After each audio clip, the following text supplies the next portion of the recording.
আসসালামু আলাইকুম রহমতুল্লাহ বরাকাত। আলহামদুলিল্লাহ আসসালাতু ওয়াসসালামু আলা রাসূলিল্লাহ বাদ। সুপ্রিয় দর্শক শ্রোতা ভাই বোন, আশুরার সিয়াম একজন ইমানদারের ক্যালেন্ডারের অত্যন্ত গুরুত্বপূর্ণ একটি ইবাদত।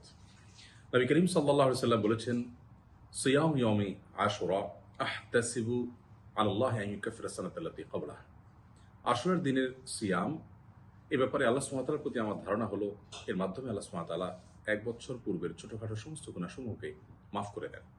প্রিয় নবী সাল্লাল্লাহু আলাইহি সাল্লামের উপর রমাদানের সিয়াম ফরজ হওয়ার আগে তিনি আশুরার সিয়াম অর্থাৎ মুহররমের 10 তারিখের রোজা খুব গুরুত্বের সাথে রাখতেন এবং জাহেলি যুগে মক্কার কুরাইশ এর কাফেররা পর্যন্ত, মুশরিকরা পর্যন্ত এই রোজা রাখতো এবং নবী করিম সাল্লাল্লাহু আলাইহি সাল্লাম এই সিয়াম পালন করতেন। পরবর্তীতে নবী সাল্লাল্লাহু আলাইহি সাল্লাম রমজানের সিয়াম পালন করার পর সেটির ফরজ বিধান নাজিল হওয়ার পর এটিকে ঐচ্ছিক হিসাবে, নফল আমল হিসাবে আখ্যায়িত করেছেন।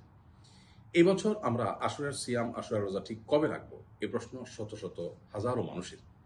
এই প্রশ্ন উত্তর আমরা বলতে চাই, আমরা যারা বাংলাদেশে অবস্থান করছি, আমরা এই বছর আশুরার সিয়াম পালন করবো ইনশাআল্লাহ বিইذনিল্লাহ আগামী শনিবার অর্থাৎ 29 জুলাই শনিবার আমরা সিয়াম পালন করব। শুক্রবার দিবাগত রাতে সারি খেয়ে শনিবার আমরা রোজা রাখবো। এটি হলো আশুরার মূল সিয়াম। কিন্তু আমরা নিশ্চয়ই অনেকে জেনে থাকবো যে আশুরার সিয়াম একটি নয়, বরং দুটি রাখা হলো সুন্নাহ। নবী করিম সাল্লাল্লাহু আলাইহি সাল্লাম আশুরার সিয়াম হিসাবে ইয়াহুদিরা যে একটি রোজা রাখেন, তার থেকে আমাদের সিয়ামকে, আমাদের আশুরার রোজাকে, মুসলমানদের আশুরার রোজাকে বিশেষ স্বাতন্ত্র্য সৃষ্টি করবার জন্য এবং তাদের থেকে সম্পূর্ণ বিশেষ বৈশিষ্ট্যমণ্ডিত করবার জন্য, পার্থক্য করবার জন্য, স্পেশাল করবার জন্য তিনি আমাদেরকে দুটি সিয়াম রাখতে বলেছেন।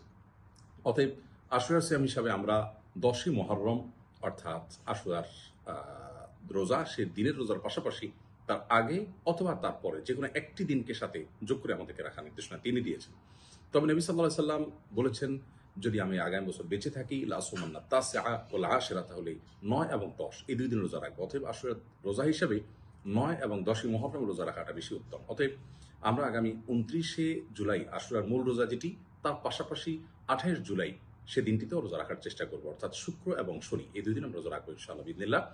অর্থাৎ বৃহস্পতিবার দিবাগত রাতে সারি খেয়ে শুক্রবার এবং শুক্রবার দিবাগত রাতে সারি খেয়ে শনিবার রোজা রাখবো, তাতে আশুরার সিয়াম পালন হয়ে যাবে ইনশাআল্লাহ। আর কেউ যদি চাই তাহলে সেক্ষেত্রে তার যদি শুক্রবার রোজা রাখতে কোনো অসুবিধা হয়, তাহলে শনিবার এবং রবিবার এই দুই দিন আমরা রোজা রাখবো, অর্থাৎ শুক্রবার দিবাগত রাত এবং শনিবার দিবাগত রাত আমরা সারি খেয়ে ইনশাআল্লাহ আশুরার সিয়াম পালন করব।